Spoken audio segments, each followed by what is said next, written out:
Cuando hablamos de futuro, hemos hablado más de historia que nunca, tengo yo la sensación, y en buena parte por obras literarias como la de Jorge Baradit, que es La historia secreta de Chile, que ha sido todo un hit editorial, ha vendido más de 40.000 copias de este libro, y nos ha situado en descubrir nuestro pasado de maneras distintas, o con visiones o puntos de vista distintos. Y de eso se trata La patria insospechada, del escritor, periodista Rodrigo Lara Serrano, que está aquí en Una Nueva Mañana de Cooperativa. Episodios ignorados de la historia de Chile. ¿Cómo estás, Rodrigo? Bien, gracias. ¿Hay un boom o interés extremo o un alto interés hoy por la historia no oficial de alguna manera de Chile? Sí, diría que igual tiene dos fuentes distintas. Creo que digamos, la historia siempre está ocurriendo y ahora hay una nueva generación o un par de nuevas generaciones que son las personas que nacieron en los años 80 o en los 90 y que para ellos, digamos, lo que ocurrió en 1950 o 1930 es algo muy lejano, probablemente más cercano a la Guerra del Pacífico que a los tiempos modernos. Y luego también creo que hay una crisis de relato histórico, es decir, las historias que nos contamos para justificar por qué hacemos lo que hacemos o por qué hay ciertos límites y ciertas posibilidades están entrando, como digo antes, en crisis, y entonces la gente busca un poco conocer y saber. También, en paralelo, hay una industria editorial, o sea, ha aparecido un mercado, o sea, gente que quiere saber, y luego las editoriales tienen un formato, saben que este formato existe, porque este tipo de libros hace un par más de décadas son bestsellers o se venden mucho en países como España, Argentina o Estados Unidos. Ahora, cuando uno dice, uno podría decir que la gente en general, o es la gente, nosotros en general, estamos un poco más descreídos de todas las historias oficiales, no solo de la historia pasada, del relato de la antigüedad, ¿no? Que más decir lo que está pasando hoy día. Lo hablábamos con Daniel Matamala, fíjate, cuando trajo su libro del poderoso Caballero. El poderoso caballero, a propósito del dinero y la política, y decíamos, la gente lo está leyendo mucho, pero porque quiere saber la trastienda de las historias que conocimos todos los días, que seguimos leyendo las noticias, el caso Cabal, el caso Penta, el caso... Y pasa lo mismo con nuestra historia pasada, con nuestros próceres, con nuestros antepasados, con el origen de lo que hoy día somos, ¿no?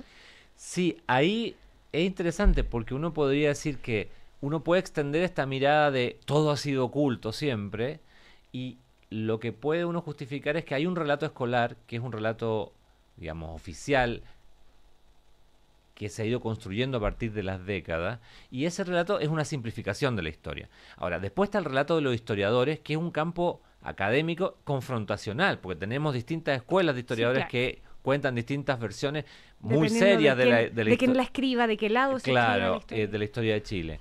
Mi impresión es que este tipo de libros, digamos, lo que buscan es como una brecha, es decir, buscan enriquecer a la persona que solo tiene el relato escolar, pero por otro lado, quizás buscan entre lo que los historiadores académicos o no le dieron importancia o lo consideran muy anecdótico. Digo, yo ahora escuchaba mientras estaba esperando el programa la publicidad, ¿no? Y de repente aparece una publicidad del Loto que dice la mejor jubilación, heredable, no sé qué. Y pensaba, alguien en el futuro, digamos en 100 o 200 años más, ojalá Chile exista, va a decir, qué curioso, o sea, una empresa importante de juegos de azar, digamos, podía inventar una publicidad que era aceptada, había un consenso que podía buscar clientes diciendo jugar al azar es la posibilidad de una mejor jubilación que el sistema existente. Claro. Esa es la tesis implícita, tácita. De alguna manera está la historia oficial, digámosla así, nombrémosla de esa manera, y lo que hacen este tipo de libros, el tuyo, el de Baradit, es ir escribiendo, como llenando algunos vacíos que van quedando en esa misma línea de esa historia oficial, como dices tú, escribir desde la fractura. Se escribe desde la fractura porque en la fractura aparece algo vívido, o sea, la vida reaparece. Cuando uno dice que Manuel Rodríguez estuvo preso y de repente al estar preso leía una novela y un libro de propaganda política monárquica de la época, uno se encuentra con una persona, con un héroe o con un ser que fue un político, se convirtió en un patriota y después ha devenido una figura histórica en una dimensión personal que de pronto, digamos, yo lo postulo en esta crónica, pero otros podrán postular otros detalles. Creemos que ese detalle es iluminador. En algunos casos, ese detalle iluminador uno puede plantear una hipótesis, es decir, bueno, esto quizá implica tal cosa, y la idea es que alguien diga, bueno, esto es entretenido y listo, y otra persona diga, no, esto es significativo. y esto significativo entra en la vida de la persona que lo lee y la haga una persona más, o más abierta, o más compleja, o más diversa, o más dispuesta a cuestionar ciertas asunciones O sobre no, por qué llegamos a ser lo que llegamos a ser. exacto, o nos haga mirar el país de alguna u otra manera, porque tú pones harto énfasis en algunas entrevistas que estamos revisando, precisamente en la historia de Manuel Rodríguez, que cuando estaba preso leía este libro que es como precursor del feminismo, ¿no? Exactamente. Entonces tú te preguntas, ¿por qué? Porque a lo mejor no éramos tan provincianos en esa época como creíamos que éramos, nuestras autoridades, nuestros próceres estaban más conectados con el mundo de lo que nosotros creemos hoy día que estaban.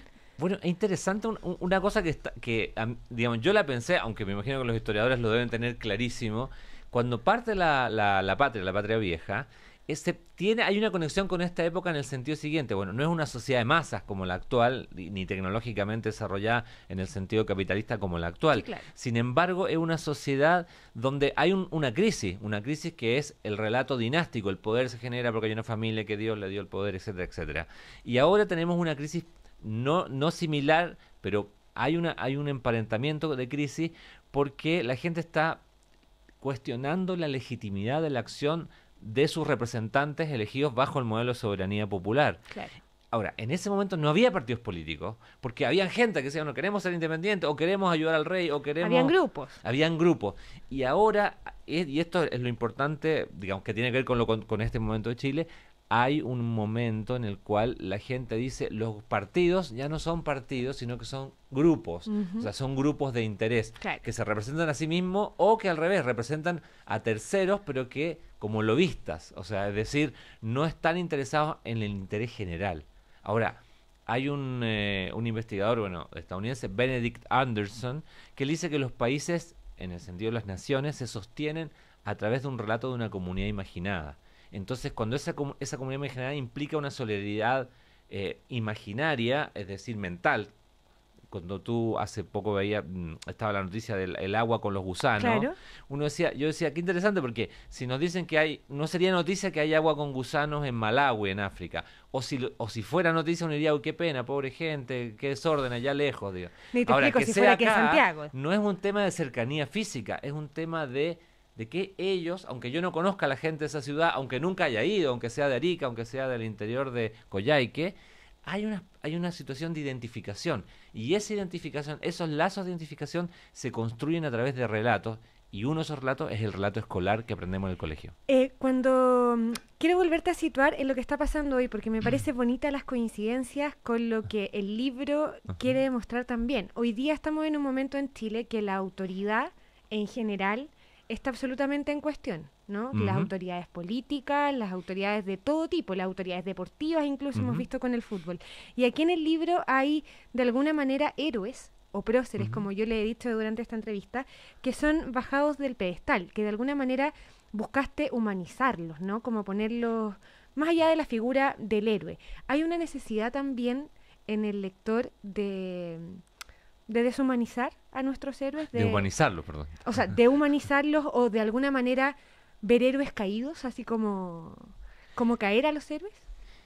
Porque tú hablas de carrera, hablas de Higgins, dices de carrera que es un niñito de papá, juzgado como con los valores de hoy día hacia atrás.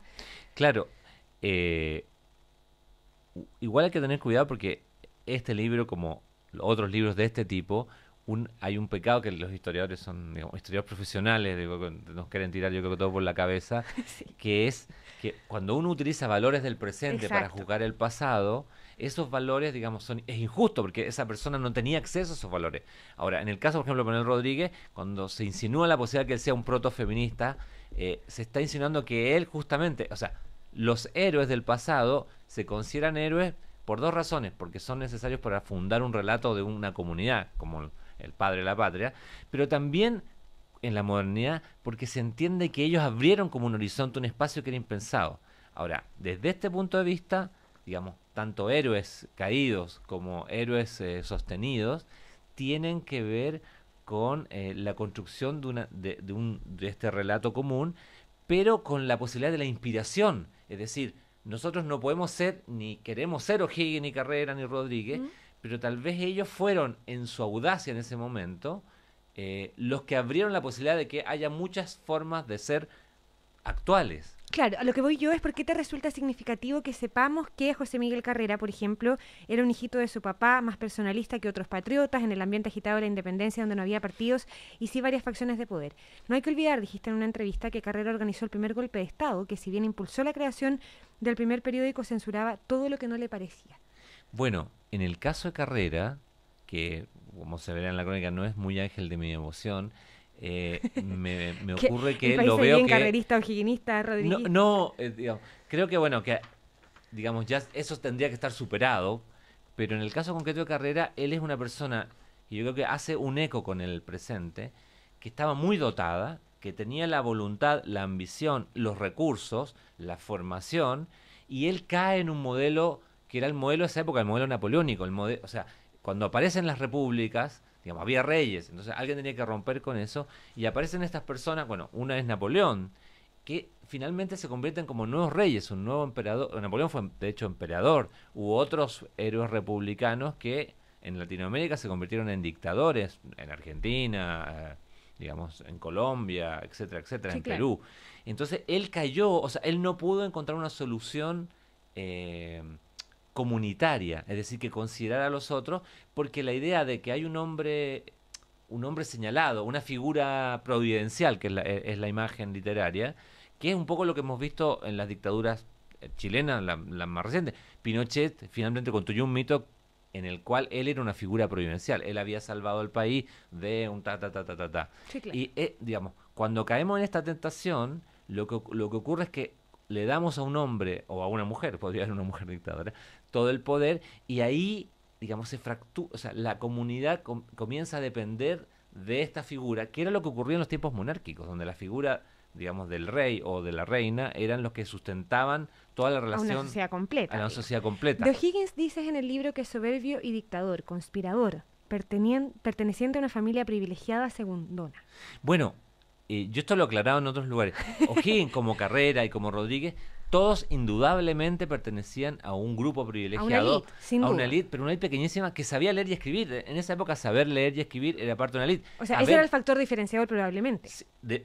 y después tener tiempo, digamos, y eso es interesante. Aún hoy en Chile, tener tiempo es algo difícil. Es decir, para leer este libro, para poder pensar, para poder discutir, digamos, hay que tener Sí. tiempo. Y ese tiempo, en general, se compra en las sociedades, digamos, modernas con dinero o con un bienestar que te permite no estar preocupado de sobrevivir.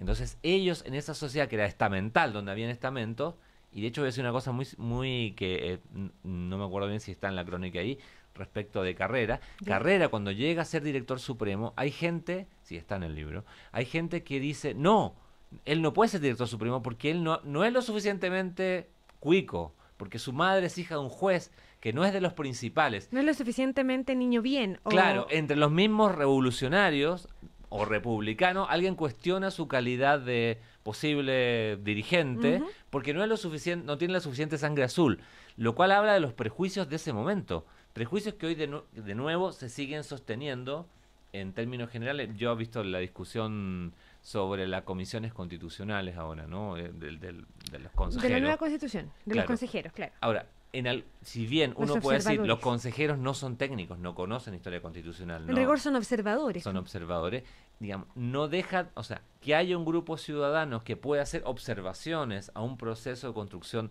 técnica de una constitución, no es nada por lo cual asustarse en una democracia republicana. Claro.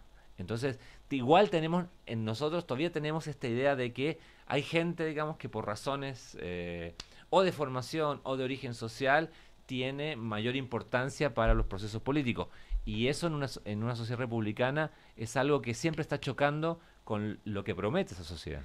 El prólogo de este libro dice: una vez leí que los mapuches usaban un hongo para pescar. ¿Cómo? Lo secaban, molían y lanzaban a los pequeños riachuelos que corren por esos bosques como nubes verdes estacionadas para siempre sobre sus tierras. A poco de hacerlo, dice, aguas abajo, los peces envenenados con aquel polvo misterioso emergían flotando guata para arriba. La toxina del hongo no afectaba a las personas, así que los animales eran perfectamente comestibles. Recuerdo la sensación de asombro frente al dato. Aquello era fabuloso. Y también la extrañeza. ¿Cómo nos enseñaba en los colegios? O por lo menos no era un dato por lo singular conocido. ¿Es este el puntapié inicial de la parte insospechada? Es, digamos, con esa escena yo ejemplifico el puntapié, ejemplifico una emoción. eh, ¿El por qué decidiste escribirlo? Sí, yo en un momento cuando era niño me acuerdo que leí Crónicas Marcianas de Ray Bradbury y el último cuento se llama creo que se llama Los Marcianos, que es una familia que se queda como, hay una guerra atómica en la Tierra, todos vuelven y una no puede volver y esta familia se queda ahí en una especie de desierto y se mira en un charco de agua y de repente descubre que ellos son los marcianos. Yo me acuerdo que era niño y caminaba por Santiago y los cerros, qué sé yo, y pensaba, probablemente influido por algún profesor del colegio, Ujú. que bueno, acá había comunidades indígenas antes que llegue Pedro Valdivia, Diego Almagro y compañía. ¿Y qué pasó con ellos? Digamos, acá todos estos lugares, todos estos cerros tenían otros nombres. En algunos quedan, Manquehue sigue manteniendo el Claro. nombre Y así es original. como empiezas a escribir la historia de ese Claro, escritor. entonces esta idea de que nosotros éramos los hijos de los invasores o de quienes dominaron y destruyeron, digamos, porque esa era su lógica, una cultura previa, pero a la vez heredamos algo, o algunas cosas de esta cultura previa, entonces ahí estaba la idea, y yo creo que es una idea que es profundamente republicana, en el caso de las repúblicas de latinoamericanas, Chile, Argentina, Uruguay, Perú, y es que nosotros somos también los hijos o tenemos la oportunidad de hacer nuestro lo que había antes de, digamos, Pero, es la colonia. pero atendiendo directamente a cómo escribiste el libro, cómo la inspiración, cómo llegaste a esto, ¿eran datos que tú de alguna manera manejabas, que habías escuchado por ahí? Por ejemplo, ¿habías escuchado que en el Ejército Libertador hubo oficiales mapuches y empezaste a Sí, investigar sobre eso? exactamente. Te fuiste encontrando con algunas cosas distintas en el camino. ¿Cómo terminaste? ¿Y cuál es la historia que más te sorprende? Que es lo que uno siempre termina preguntando. Ahora la que, o sea, no la que le tengo más cariño, que quizás sea Días de Poetalandia, que cuenta qué pasaba en Chile en un momento que hubo una extraordinaria o sea, aún hoy hay muchísimos muy buenos poetas en Chile, pero había muchos poetas, digamos, extranjeros y chilenos que interactuaban en los años 50 y 60. Es la de Isla de Pascua, es la historia de la La revolución de revolución. Angata, Angata fue una mujer de Rapa Nui, ella una Rapa Nui que, católica, profundamente creyente, que lideró una rebelión contra la compañía y contra el Estado chileno, porque en un momento los Rapanui vivían encerrados en un corral, como si fueran ellos. O sea, la isla completa era un fundo donde había vacas y ovejas, pero los cascuenses no la podían recorrer y no podían pescar, no tenían derecho a pescar, no tenían derecho a tener pequeñas plantaciones de, no sé, ni de lechuga ni de plátano, y vivían además encerrados en un corral. Y ella, digamos, desde una perspectiva religiosa, generó toda una situación, bueno, que está contada en la Ujú. crónica, de la cual uno, por ejemplo, eso en el colegio, nada, y tampoco, yo estudié periodismo y hubo clases de historia, obviamente no eran clases de formación de historiadores, tampoco nada. Ahora, eso tiene que ver con que hay que elegir, ¿no? Pero Ahora pienso que es debiera, importante que haya estos relatos, o sea, eso te que iba a conozcamos preguntar. relatos que no Esta sean parte de la historia, este felices. relato construido con crónicas, construido con datos históricos, Ujú. construidos con otros puntos de vista, ¿no? Porque no son... aquí no hay ficción. No, Son, no hay son ficción. otros puntos de vista de verlo. ¿Debiera estar en la malla curricular de los colegios? Voy a aparecer haciéndome propaganda No para que el importa. Ministerio de Educación vaya a la licitación y compre mi libro en la licitación.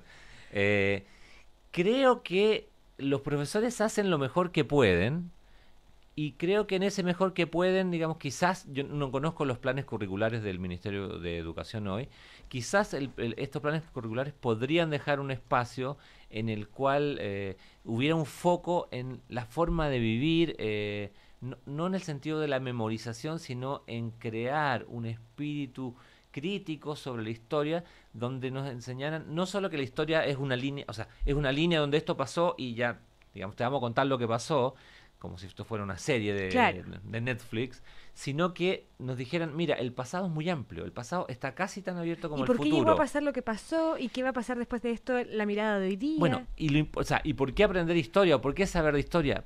Porque sabiendo de historia somos más libres para crear una nueva historia. Y yo creo que eso es algo que uno en el día a día se le olvida porque estás atrapado en el cotidiano, pero la gente joven y la gente quizás que ya están, no sé, por razones o de carrera o de vida más cerca de la actividad política, es interesante que, digamos, ambigüe las cosas, que no todo fue tan blanco y negro, pero sí que hubo, digamos, elecciones y decisiones significativas, digamos, en la vida, digamos, de grupos, de una ciudad, o sea, puede ser la historia del municipio, puede ser la historia de la provincia, puede ser la historia del país, puede ser la Claro. historia de la economía del país. Hay una crónica ahí que se llama La maldición de Felipe II, donde yo postulo que Felipe II prohibió hacer vino en las Américas, que esa maldición se ha mantenido en nosotros. O sea, Chile se demoró 400 años en decir, uy, Nosotros podemos hacer un ¿Por qué vino no tan bueno ocupamos como la el uva para español. esto, digamos? Claro. ¿Y por qué no lo podemos vender y exportar? Bueno, ¿por qué no podemos hacer eso con otro tipo de cosas? Son 26 historias de crónicas desconocidas, tal vez olvidadas, que están en este libro que se llama La Patria Insospechada, episodios ignorados de la historia de Chile. Su autor, Rodrigo Lara Serrano, estuvo acá en Una Nueva Mañana con nosotros. Muchísimas gracias, Rodrigo. No, Y muchísimas suerte gracias con por el todo libro, este tiempo. Suerte con lo que se viene. Que te vaya bien. Adiós. Nosotros nos vamos a la pausa.